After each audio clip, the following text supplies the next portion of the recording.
Bismillahirrahmanirrahim. Astaghfirullahalazim alladzi la ilaha illa huwa. Astaghfirullahalazim alladzi la ilaha illa huwa. Ila hadratin Nabi sallallahu alaihi wasallam wa ala alihi wa ashabihi al-kiram. Syai'lillahi lahumul Fatihah. A'udzu billahi minasyaitonir rajim. Bismillahirrahmanirrahim. Alhamdulillahirabbil alamin. الرحمن الرحيم مالك يوم الدين إياك نعبد وإياك نستعين اهدنا الصراط المستقيم صراط الذين أنعمت عليهم غير المغضوب عليهم ولا الضالين آمين. السلام عليكم ورحمة الله تعالى وبركاته. الحمد لله رب العالمين والصلاة والسلام على أشرف الأنبياء والمرسلين وعلى آله وأصحابه أجمعين. أما بعد.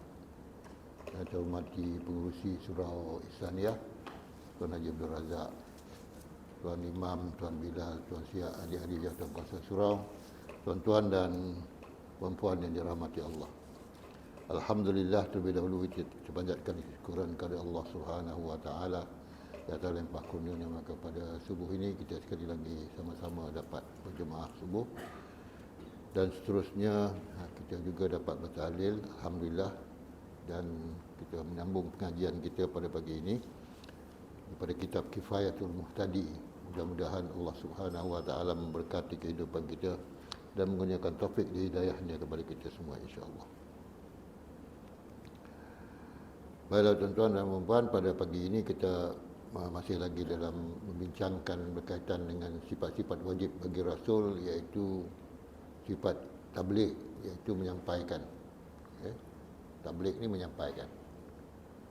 Para Rasul dan bagi kita khususnya Nabi Muhammad sallallahu alaihi wasallam menyampaikan apa yang diwahyukan oleh Allah Subhanahu wa taala melalui malaikat Jibril. Ya. Jadi apa-apa yang disampaikan oleh malaikat Jibril, wahyu daripada Allah Subhanahu wa taala, itu yang disampaikan kepada umat muslimin. Ya. Jadi antaranya ialah, dan bukan antaranya, tetapi yang wajibnya, ya, yang disampaikan itu ialah tentang dua malaikat. Dan wajib kita i'tikadkan soal dua malaikat yang dinamakan penanya al-kubur, iaitu Munkar dan Nakir. Sampai situ kan? Wajib. Ya. Percaya. I'tikad ni yakin, dengan sebenar-benar yakin bahawa ada dua malaikat besok yang tugasnya ialah menanyakan kepada jenazah ataupun kepada ahli kubur yang nama malaikat itu ialah Munkar dan Nakir. Kemudian daripada mengembalikan, Allah Ta'ala akan ruh si mati kepada jasadnya. Kemudian mengembalikan Allah Ta'ala akan ruh si mati kepada jasadnya. Setelah ruh si mati itu dikembali kepada jasadnya, malaikat Munkar Nakir pun sampai. Ya.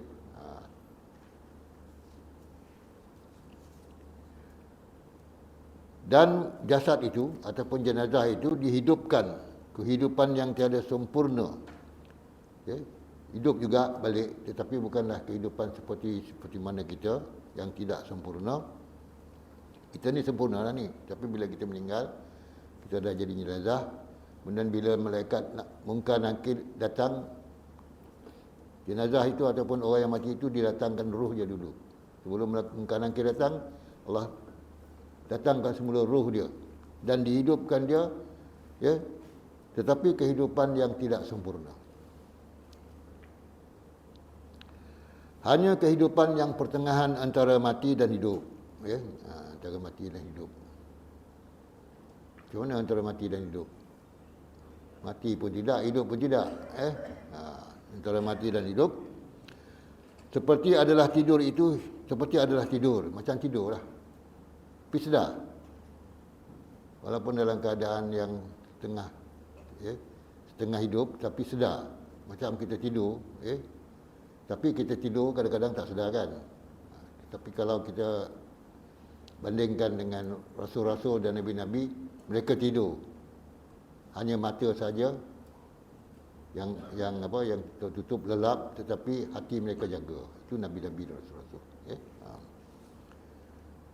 Tapi mungkin kita tak sampai macam peringkat Nabi dan Rasul tu. Tapi kehidupan kita itu tidaklah sesempurna kehidupan semasa kita di dunia. Ya. Hidup adalah tidur satu, hidupnya yang pertengahan, antara hidup dan mati. Macam kita tidur lah. Kita tidur adalah pertengahan antara hidup dan mati. Dan mengembali oleh Allah akan segala panca inderanya.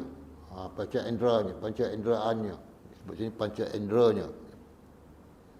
Semua dikembalikan balik. Setelah seorang itu mati dan dikuburkan di dalam liang lahat, dia akan dihidupkan semula, setengah hidup, setengah mati. Dan semua panca inderanya dikembalikan, telinga dikembalikan, hidung dikembalikan, mata dikembalikan, ya.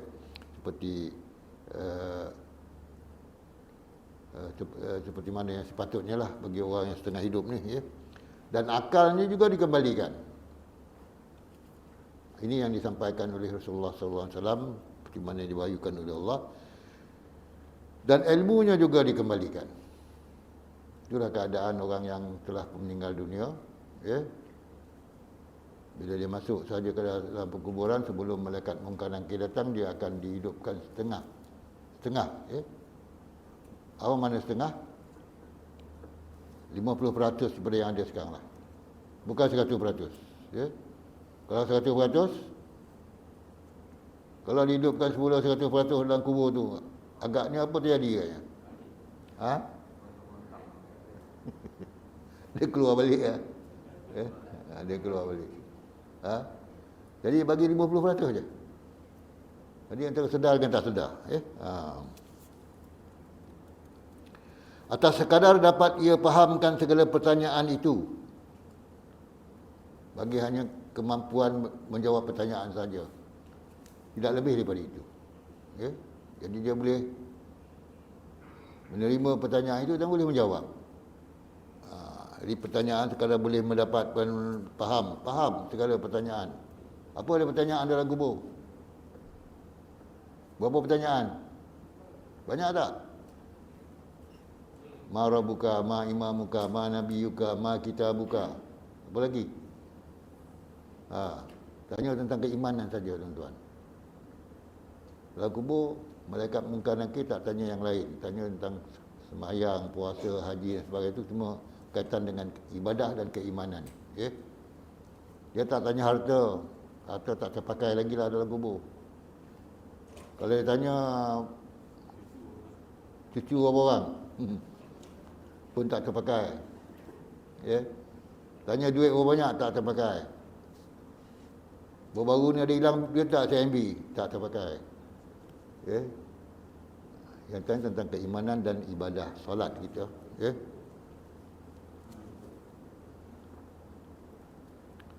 Kemudian pertanyaan itu dapat ia menjawabkan. Dapat dijawab. Setakat dapat boleh jawab. Ini semuanya di dalam iradah dan kudrah Allah Subhanahu wa taala. Bagaimana caranya manusia nak menjawab walaupun dalam setengah hidup, antara sedar dan tak sedar, itu ditentukan oleh Allah Subhanahu wa taala. Okay? Sebab kalau kita fikir-fikirkan, kalau dalam keadaan sebegitulah kita ada di dunia ini, dalam keadaan sedar tak sedar tu orang tanya, memang kita tak boleh jawab dengan baik lah. Tak boleh jawab dengan betul lah. Tetapi Allah SWT menciptakan ataupun menjadikan kita dalam kubur tu dalam keadaan yang macam itu supaya kita boleh jawab sahaja. Bagaimana kita boleh menjawabnya, itu ditentukan ataupun ditakdirkan oleh Allah SWT. Bukan kita buat perkiraan ataupun kita buat analisa dan sebagainya. Macam ni mana boleh nak jawab? Setengah je hidup, macam mana nak jawab? Kalau setengah hidup, berapa jawab? Setengah je dah jawab. Ya tak? Setengah je kehidupan tu. Maka soalan tu tentulah tak dapat dijawab dengan lebih sempurna. Ya? Tapi ini adalah apa yang telah disampaikan oleh Allah kepada Rasulnya. Dan rupa malaikat itu, adapun rupa Munkar dan Nakir, katanya warna keduanya hitam biru. Warna keduanya hitam biru. Munkar dan Nakir ni. Dia tak orang sini warna hitam biru, tak ada. Kan? Hitam dan biru. Ha.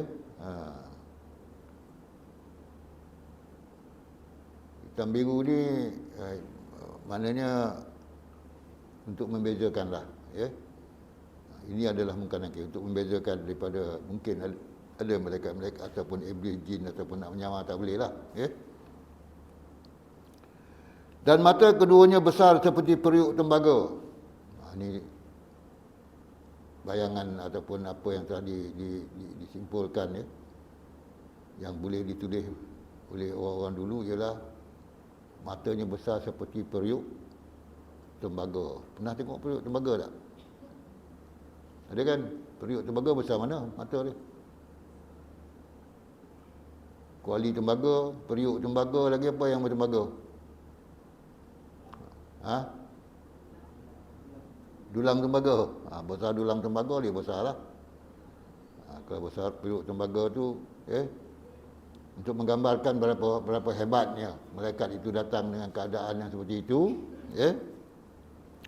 hitam biru, kedua matanya besar seperti periuk tembaga, dan suara keduanya seperti guruh. Guruh lah. Guruh macam peti kan? Ataupun peti lebih kuat daripada guruh, ataupun guruh lebih kuat daripada peti. Sebelum peti ada guruh dulu kan? Seperti guruh. Maknanya tidaklah seperti suara-suara biasa lah. Luar biasa. Suara yang luar biasa. Ini tentulah mengejutkan, orang-orang yang sudah meninggal dunia ni, jenazah sebut dalam liang lahatnya, bila muka nakir datang dengan warna hitamnya, jangan hitam birunya, dengan matanya, seperti periuk tembaga, suara keduanya seperti guruh. Apabila berkata-kata keduanya, keluar daripada mulut keduanya api yang bernyala-nyala. Dahsyatnya. Jadi pada waktu itu kita sebagai manusia, tak pernah jumpa lagi lembaga yang macam itu dalam kubur. Dalam kubur memang tak, di luar kubur lah sebelum kita mati, tak pernah jumpa lah makhluk yang macam tu. Tapi belum ada orang buat imajinasi ataupun buat satu-satu yang gambarkan tentang malaikat ni, hitam biru, mata seperti tembaga, suara seperti guruh ni, tak ada lagi lah lakonan-lakonan dibuat. Tak ada orang nak buat lakonan cerita-cerita seperti ini yang selalu ada dalam kartun-kartun kanak-kanak tu, tidak membawa ke arah mengingatkan perkara yang akan berlaku selepas kita mati, tapi hanyalah keceriaan sahaja. Yang kartun-kartun Upin dan Ipin, ada juga Ipin dan Ipin ni ajak sembahyang, ajak puasa, tapi tak ada gambaran untuk mendekatkan kepada keyakinan dan keimanan, i'tikad kepada azab kubur, gambar-gambaran seperti itu. Itu apa agaknya tuan-tuan? Kita tidak nak sampai kepada kanak-kanak lah perkara ni. Biar orang tua ni tahu dulu.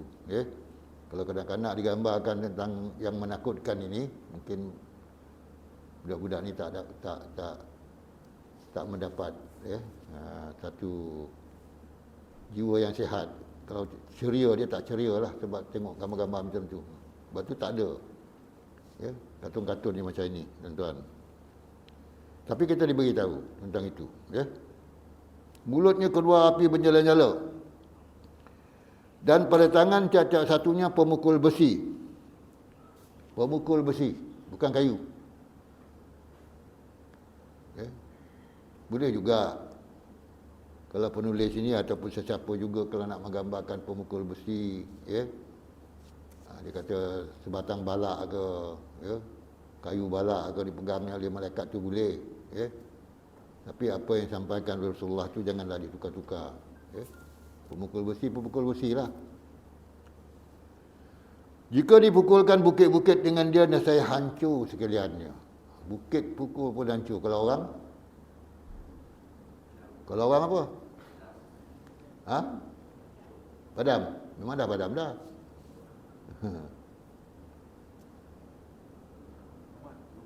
Lumat. Macam semalam tuan-tuan baca surat khabar semalam ke Kosmo. Perompak tu masuk rumah orang Rohingya. 2 orang perompak. Rohingya ada 6 orang. Di balon ni Rohingya tu sampai orang yang nak merompak ni lunyai dia kata. Tahu lunyai? Bawah lagi pada lumat. Lunyai ni habislah upaya, tak ada upaya kalau dah lunyai. Ya. Yang selalu jadi lunyai ni apa tuan-tuan? Apa selalunya bila kita buat dia jadi lunyai? Ha? Belacan? Sambal belacan. Sambal lunyai. Betul juga tu. Sambal belacan, lunyai. Masa budak-budak dulu pergi ngaji, kalau digigit oleh semut ataupun digigit oleh apa? Kolenggiak, dipijak sampai lunyai. Tapi kalau jumpa duit 10 sen yang dah lama berkarat tu, dia tak lunyai. Dipijak 10 sen mahal dulu. Pijak-pijak sampai jadi putih, dia boleh pakai duit tu. 10 sen dapat beli biskut penuh 2 poket ni. Biskut apa? Biskut tawar dulu. Satu ni 6 keping, satu 6 keping. Penuh poket ni. Pergi sekolah tak payah bekalan. Biskut tawar.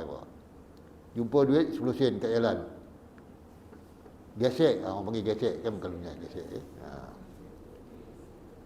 Dan sambal tu sama gesek ke sambal lunyai? Sambal gesek kan? Dan pada tangan tiap-tiap pukul itu ada pukul besi yang kalau dipukulkan bukit, hancur bukit tersebut.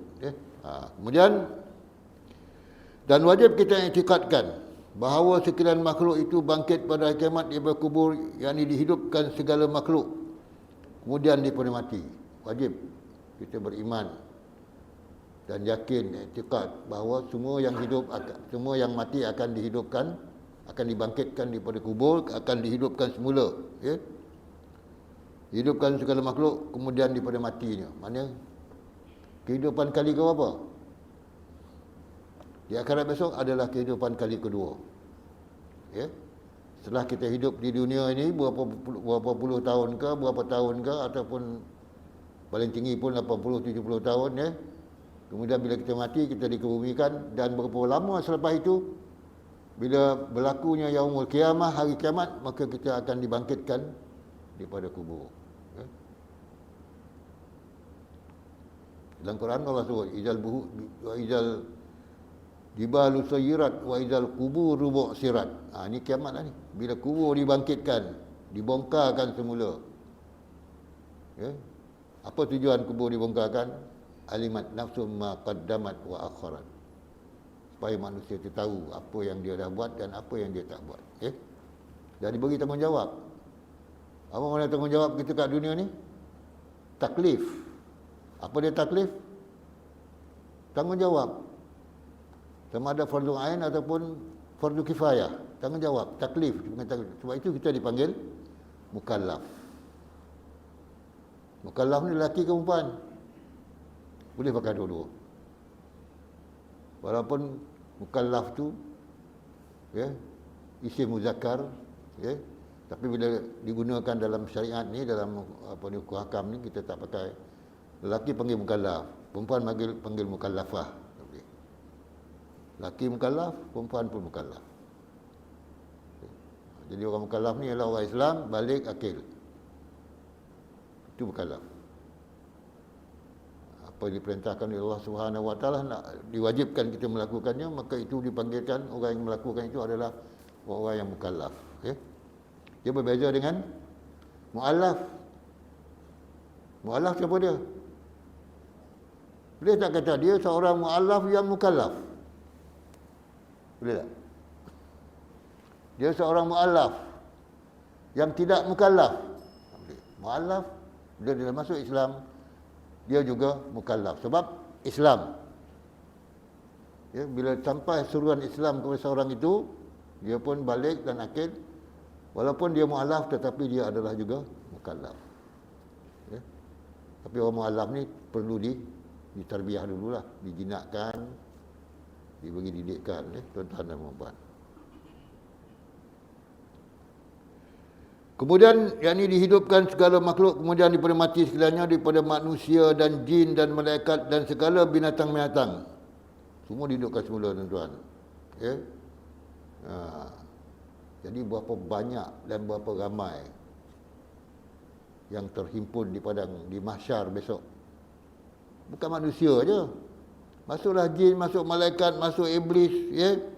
Semua binatang-binatang, berapa banyak binatang. Yang liar, yang jinak, semua akan dihimpunkan besok. Itu bila kita baca surah At-Takwir, wa idzal bihar surah At-Takwir, dalam surah At-Takwir dan apabila dihimpunkan, wa idzal wuhusuhu syirat, binatang-binatang liar pun dihimpunkan. Wa idzal wuhusuhu syirat, wa idzal apa? Binatang-binatang liar dikumpulkan, wa idzal isyaru utilat, wa idzal wuhusuhu syirat, wa idzal nufusu zuwijat. Ya. Dan apabila jiwa-jiwa itu disatukan balik ataupun dibagi pasangan dia, idzal nufusu alimat, idzal nufusu zuwijat, ya. Kemudian baru sampai kepada wa idzas sama'u kushitat, wa idzal jahimu su'irat, dan bila neraka itu dihidupkan api dia. Wa idzal wuhusuhu syirat, semua binatang-binatang liar ataupun jinak akan dihimpunkan, ya. Kalau kita bola lembu dulu, kena tak lembu masa tu? Kalau kita bola kambing dulu, kena tak balik kambing kita? Tak kena. Sebab dah jual, dah sembelih, dah makan, dah diakikahkan, dah dikurbankan. Ya, setiap binatang yang kita pelihara itu akan datang balik jumpa kita besok di akhirat, ya. Mana jumpa ataupun tak jumpa, itu mereka juga akan dihidupkan seperti kita.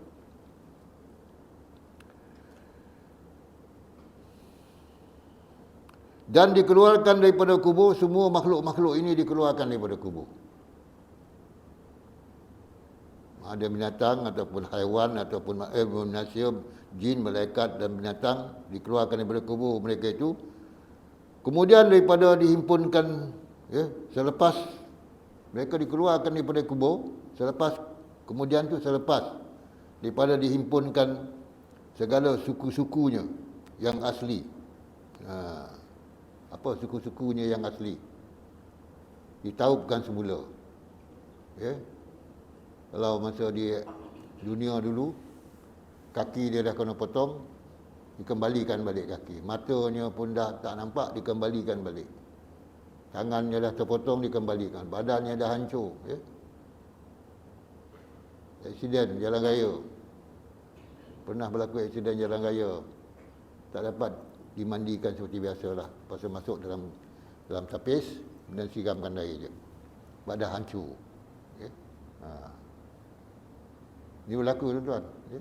Bukan berlaku pada orang lain yang saya tak kenal, tapi pada orang yang saya kenal, kawan-kawan saya sendiri. Ya. Seorang ustaz, seorang ustazah. Aksiden kat Pedas ni. Hancur. Dua-dua suami isteri mati, anak ada belakang tu 7 orang, anak hidup. Ini berlaku tahun, saya tak ingat tahun berapa, tahun 80, tahun 90 lebih lah. Okay.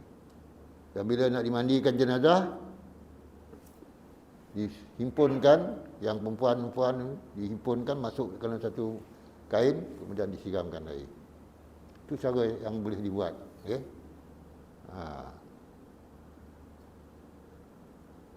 Dan macam ni pun besok di akhirat, dia akan dipulihkan balik. Mana-mana mungkin mata dah pecah ke, telinga dah hancur ke, dan tangan dah hancur, akan dipulihkan seperti biasa balik. Ya? Baru dikeluarkan daripada apa? Daripada kubur. Baru dikeluarkan daripada kubur.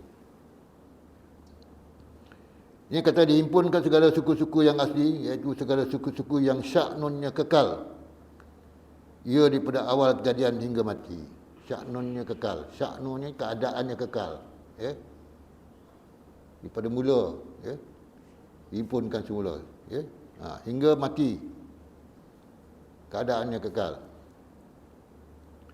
Dan kalau dipotongkan dia dahulu daripada matinya sekalipun, akan dihimpunkan balik walaupun dah terpotong sebelum tu. Ya. Memang dia lahir memang semuanya ada, kemudian dia berlaku apa-apa kecacatan, kematian dia, ya, patah ke ataupun hancur ke, ya, dan sebagainya berlaku. Bila dibangkitkan semula, untuk dibangkitkan semula di dalam daripada tanah kubur, dia akan dikembalikan balik seperti asalnya, tuan-tuan. Ya. Yang asli iaitu segala suku-suku yang sya'nunnya. Sya'nun ni keadaannya. Sya'nun tu keadaan.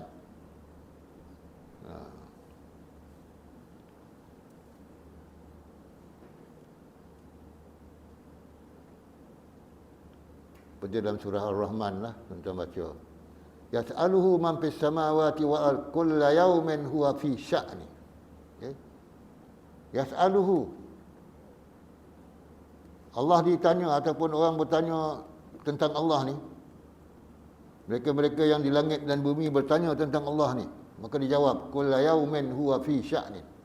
Setiap hari Allah Ta'ala itu sya'nun. Sya'nun itu maksud dia sibuk lah. Sya'nun itu juga maksud dia keadaan dia. Ya, keadaan Allah Ta'ala itu sibuk. Tuan-tuan sekarang sya'nun tak? Sibuk tak sekarang ni? Tak nampak sibuk kan? Tapi apa yang sibuk?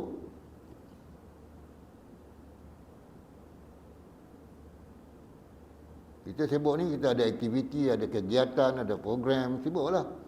Tapi sekarang ni ada program kan? Program pengajian, kita sibuklah ni. Tapi tak adalah macam lari sana, lari sini, pergi sana, pergi sini. Tapi sibuk kita, sibuk menghadiri pengajian ni, yang sibuknya pemikiran kita sibuk. Sedang duk fikir ni betul ke tidak ni, atau ya ke tidak, tapi kita diberitahu ni perkara yang benar. Jadi persoalannya jangan dipersoalkan apa-apa yang telah diwahyukan kepada para rasul ni, betul ke tidak ni. Tak boleh, tuan-tuan, ya. Sebab orang zaman dulu, orang musyrikin, orang syirik, ya, mempersoalkan, tak boleh ke Allah Ta'ala jadikan balik semula orang yang dah mati, badan dah hancur, semua tulang-tulang, tinggal tulang-tulang, tinggal sikit-sikit, ya boleh ke balik semula tu biasa? Dia bawa semua tu depan Rasulullah. Itu orang dulu. Permulaan dakwah tu. Mereka tak dipahamkan lagi. Tapi tuan-tuan ni dah untung, ya. Dah bertahun-tahun dah sampai berita ni, ataupun dah dibacakan, ataupun dah disampaikan, ataupun telah diajarkan keyakinan ini, supaya kita sebagai umat Islam yang beriman kepada Allah SWT tidak mempertikaikan apa-apa wahyu yang turun daripada Allah kepada Nabi Muhammad SAW. Kalau Rasulullah kata yaumul kiamah akan berlaku, ada orang tanya tak? Bila tu? Bila ya Rasulullah yaumul kiamah ni? Esok pagi ke? Kalau esok pagi saya tutuplah semua kebun-kebun saya, tak ada lah kerja, tutuplah semua, tak ada cerita-cerita lagi. Tak ada nak pergi kebun lagi dah. Bolu-bolu ayam pun tak ada lagi dah. Kalau Rasulullah kata besok kiamat, tak ada. Rasulullah tak cakap. Walaupun dah ditiup sangkakala kali yang keberapa? Kali yang kedua. Kalau nak tanam benih kurma, tanamlah benih kurma. Maknanya bila tiupan sangkakala kali kedua tu dah dekat belum? Biasanya dekatlah, tetapi Rasulullah tak tahu beritahu bila dekatnya, berapa lama nak dekat, berapa tahun lepas tiupan sangkakala tu. Tapi kata Rasulullah, tanamlah apa yang kamu nak tanam. Maknanya boleh menanam lagi. Dan mungkin sempat lagi makan hasil daripada tanaman kita tu. Kalau yang ringkas-ringkas tu memang cepatlah dapat makan. Kalau tanam kacang panjang ke, kalau tanam bende ke, tanam kacang botol ke, dapat makan lah. Tapi kalau tanam durian king, musang king, 3-4 tahun. Kalau nak tanam musang king, tanamlah. Itulah kiasan dia. Benih yang dah ada, tanam. Ya?